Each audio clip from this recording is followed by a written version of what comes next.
पाकिस्तान, जहाँ की राजनीति, जहाँ की न्याय व्यवस्था ऐसी है कि आपने देश की सेवा करी हो या कुछ भी करा हो देश के लिए, कोई मतलब नहीं रखता। आपका राजनीतिक विचार मतलब रखता है। अगर आपका राजनीतिक विचार सत्ता से बाहर गया तो आपका जेल जाना तय है।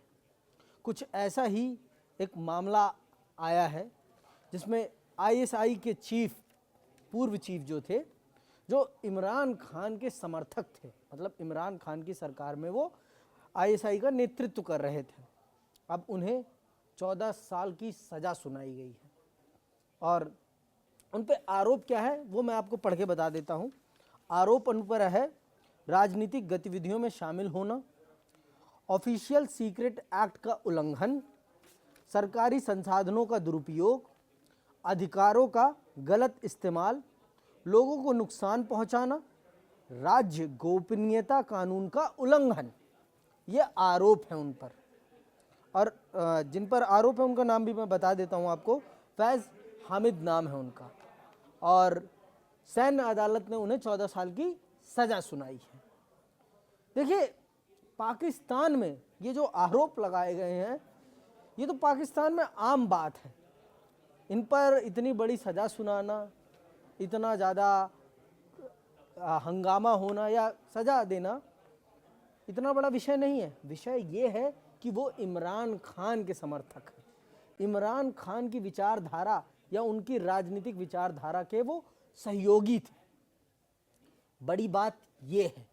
तो आज वर्ल्ड वॉरियर में चर्चा इसी बात की कि पाकिस्तान जो अपने आप को लोकतंत्र का देश कहता है, अपने आप को एक इस्लामिक राष्ट्र कहता है और कहता है कि हम इस्लाम के पक्के पालक हैं, मतलब उसका जो उचित रास्ता है, जो मोहम्मद साहब ने कहा है, हम उसी रास्ते का अनुसरण करते हैं।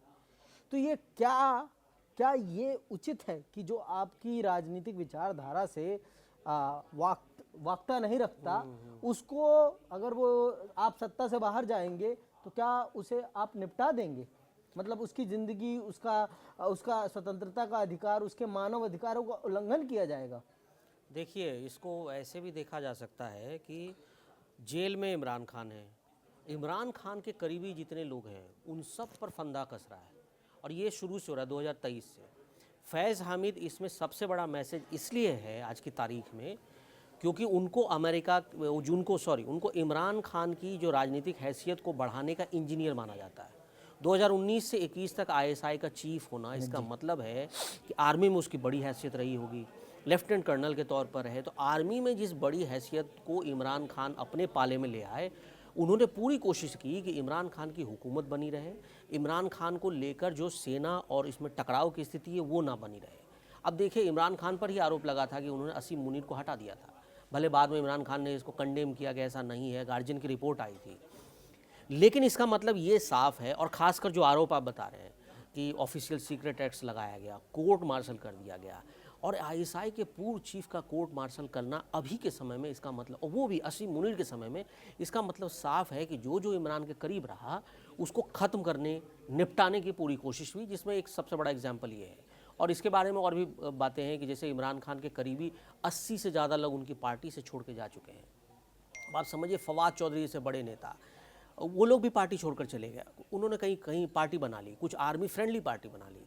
ये सब का मतलब यही था कि या तो इमरान खान को छोड़ दो या तुम पाकिस्तान में नहीं रह पाओगे, यही मैसेज था। और अब इमरान खान भी उसी की अगली कड़ी है जिन पर इतने सारे आरोप लगे हुए हैं। देशद्रोह का भी मुकदमा उनके ऊपर चल रहा है। एक मुकदमा से वो बेल लेते हैं, दूसरे मुकदमे में फंस जाते हैं। मतलब इमरान खान के ऊपर 186 से ज़्यादा मुकदमा चल रहा है। तोशा खाना, देशद्रोह, हिंसा भड़काना, आर्म्स, क्या क्या। तो ये पूरी कोशिश यही है मुनीर सरकार की, मुनीर जो भी हैं उनका ये पूरा है कि इमरान खान पर पूरा फंदा कसा जाए। वो बाहर आए नहीं आए वो डिपेंड नहीं करता, बट उनके राजनीतिक हैसियत पूरी तरह से ख़त्म कर दी जाए। तो ये मैं मान के चलूँ कि ये सिर्फ फैज़ हामिद पर ही शिकंजा नहीं है। ये एक तरह से मैं मान के चलूँ कि इसके माध्यम से निशाना इमरान खान है। जी बिल्कुल। और सर, ये भी मैं जानना चाहूँगा कि जब हम बात करते हैं पाकिस्तान की, पाकिस्तान में हम सब जानते हैं कि वहाँ पर जमहूरियत नाम की है, कहने के लिए वो जमहूरियत का पालन करता है, अनुसरण करता है। सेना, रूल सेना करती है। और हमने अभी कुछ दिन पहले ये भी डिस्कस किया था कि जो आसिम मुनीर हैं उन्हें सेना का सर्वोच्च पद मिल गया है। अब ये हमारे देश के लिए, भारत के लिए और विश्व में जो और भी अन्य देश हैं, खास करके हमारे लिए कितना ज़्यादा एक बड़ा समस्या का विषय है। हम पर इस राजनीति का, इस प्रतिशोध वाली राजनीति का हमारी राजनीति पर क्या प्रभाव पड़ेगा? देखिए, भारत का तो स्टैंड क्लियर रहा है कि आतंकवाद और के साथ साथ बातचीत नहीं होगी। असीम मुनीर का कहना है हम तो भाई आतंकवाद फैलाएंगे हर हाल में, परमाणु बम की धमकी देंगे। तो एक सैन्य शासन से कभी भी एक लोकतांत्रिक देश तो कभी बात नहीं करेगा। इसीलिए और पाकिस्तान की स्थिति कमज़ोर भी हुई है, पिछले कुछ महीनों में बहुत हालत बुरी हो गई है। असीम मुनीर इस बात को टैकल नहीं कर, वो एक जनरल हो सकता है, लेकिन एक देश को चलाना असीम मुनीर जैसे इंसान के लिए छोटी बात नहीं है। समझिए, वो नहीं टैकल कर सकता। वो ये एक पॉलिटिकल नैरेटिव सेट करना होता है, पॉलिटिकल आपको एक बैकग्राउंड होना चाहिए, आपको समझ होनी चाहिए देश चलाने की। सिर्फ आप सेना के बदले, चूँकि पाकिस्तान का इतिहास रहा है कि मिलिट्री शासन रहा, आर्म रूल रहे, मार्शल लॉ रहा, लेकिन असीम मुनीर चाह रहे हैं कि वो परवेज मुशर्रफ बन जाए, वो पॉसिबल नहीं है। आज का समय पूरा जियोपॉलिटिक्स बदल चुका है। अमेरिका के इशारे पर सारी दुनिया चलती है, खासकर पाकिस्तान। मान लीजिए जितनी फंडिंग है वो अमेरिका के इशारे पर हो रही है। IMF से लोन कहाँ से आया? अमेरिका के इशारे पर। ये सारी चीज़ें असीम मुनीर जितनी भी कर लें, और भारत के ऊपर लांछन लगाना, भारत को धमकी देना, ये तो पाकिस्तान का एक ग्रास रूट लेवल का ये पॉलिटिक्स ही है। वो जब तक भारत को गाली नहीं देंगे तब तक पाकिस्तान में लोग समझेंगे नहीं कि ये हमारे साथ है।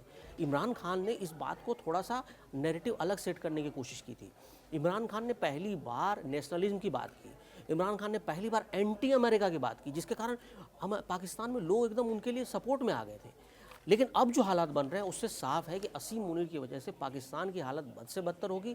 भारत का कुछ नहीं बिगड़ने वाला। ऑलरेडी भारत ने इंपोर्ट एक्सपोर्ट बंद कर दिया है, पाकिस्तान से हवाई जहाज़ तक नहीं आ पाते। पाकिस्तान की हालत तो बद से बदतर हो रही है।